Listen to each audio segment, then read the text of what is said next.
नमस्कार मित्रांनो, राज्यातील विस्तार अधिकारी, केंद्र प्रमुख, मुख्याध्यापक आणि पदवीधर शिक्षकांच्या पदोन्नतीबाबत मोठी आणि अत्यंत महत्वाची बातमी ही समोर आली आहे.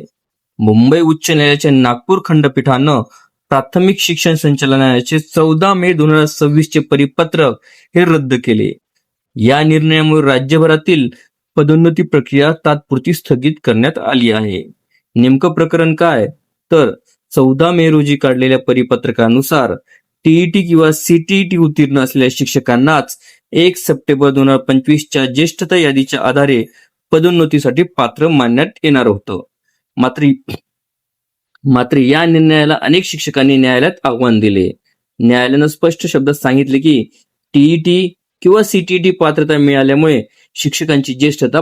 व्हिडिओला सविस्तर बघण्यासाठी कृपया डिस्क्रिप्शन बॉक्समध्ये दिलेल्या लिंकवर क्लिक करा आणि संपूर्ण व्हिडिओ पाहावा.